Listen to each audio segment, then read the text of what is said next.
Welcome to today's Explainer. Today, we're unpacking a truly mind-bending financial paradox. We're going to look at the life of a man named Ronald Read. Now, to the outside world, Ronald was just a quiet, unassuming guy. He spent his life sweeping floors, pumping gas, and chopping his own firewood. But, behind that incredibly modest exterior, Ronald was quietly building something absolutely extraordinary. Okay, let's dive into this. Because that extraordinary thing, it was an investment portfolio worth nearly $8 million by the time he passed away at age 92. Let that sink in for a second. $8 million. And no, there were no lottery winnings here and no sudden massive inheritance. This was a staggering fortune that he built quietly, literally day by day, right under the noses of everyone who knew him. To really grasp the scale of what he pulled off, we have to look at the incredible contrast of his life. For roughly 25 years, Ronald worked as a gas station attendant and a mechanic in Brattleboro, Vermont. Then, after a brief retirement, he went right back to work for another 17 years as a part-time janitor at the local JCPenney. Throughout all those decades of hard, physical labor, he never earned more than about $50,000 a year.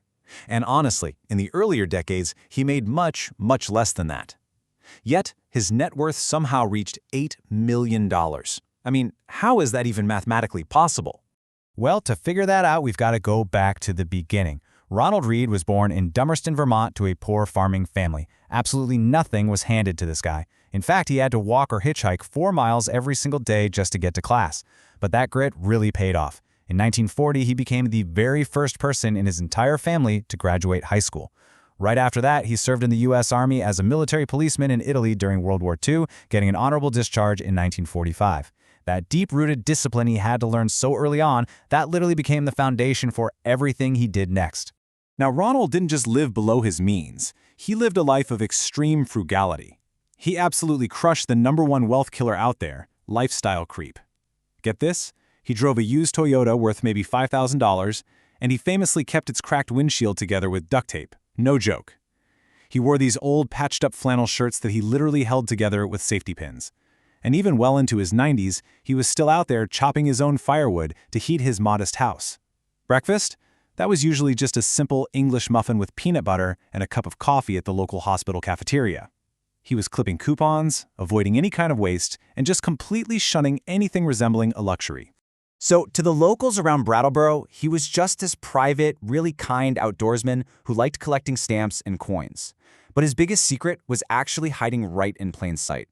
Every single day, people would see him sitting at the local library, just quietly reading the Wall Street Journal and Barron's. What they didn't realize at the time was that he wasn't just passing the afternoon. He was actually executing roughly 69 years of serious, unbroken financial research.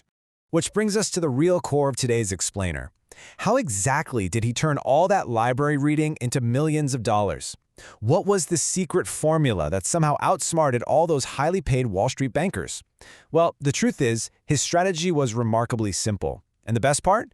It required absolutely no advanced college degree and no high salary. We can really break down the Ronald Read method into 3 super accessible pillars. Step 1, he only bought familiar, dividend-paying blue-chip companies that he actually understood. Step 2, he was the absolute ultimate buy-and-hold investor. I mean, he practically never sold anything. And step 3, he took the cash dividends those companies paid him, and he immediately reinvested them right back in to buy even more shares.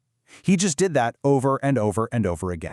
Now, what's truly fascinating about his portfolio is his absolute, total dedication to diversification and simplicity. Ultimately, he owned at least 95 different stocks. We're talking about really heavy positions in boring, everyday staples. Companies like Procter & Gamble, J.M. Smucker, CVS Health, and Johnson & Johnson. He bought into utilities, big banks like Wells Fargo and JP Chase, railroads, and telecom.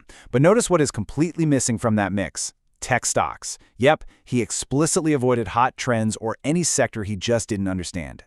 And this brilliantly illustrates the undeniable magic of compounding.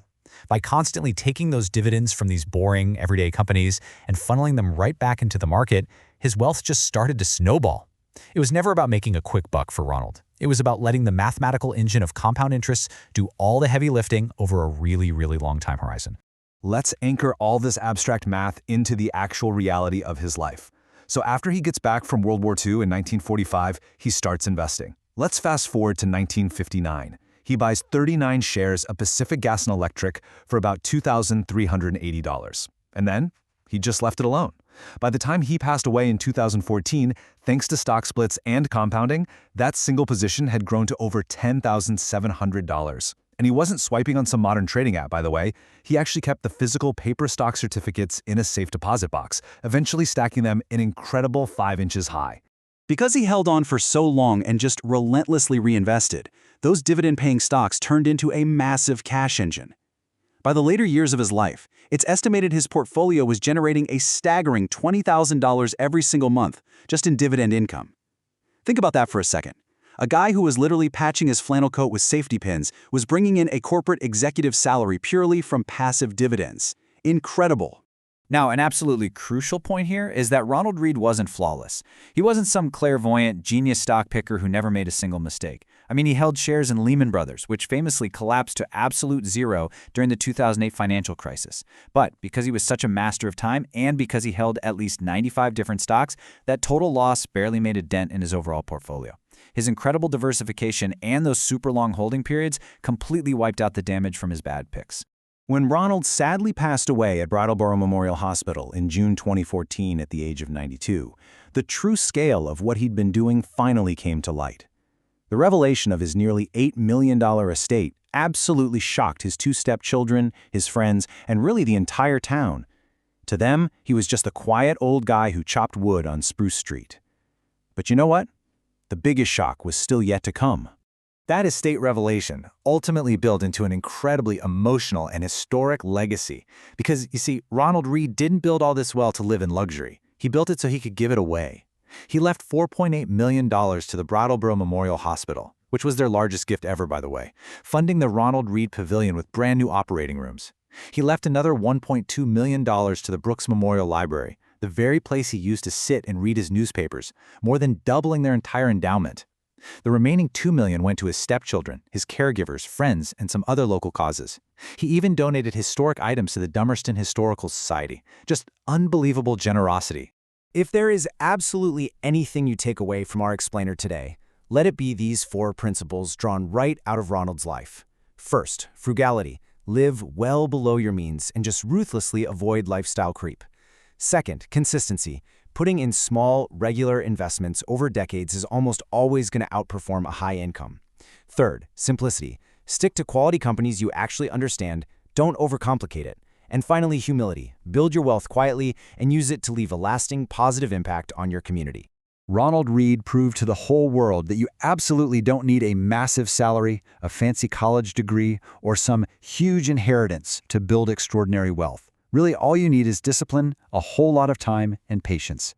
So as we wrap up today's explainer, I want you to ask yourself, what will your legacy be? And seriously, what is stopping you from starting today?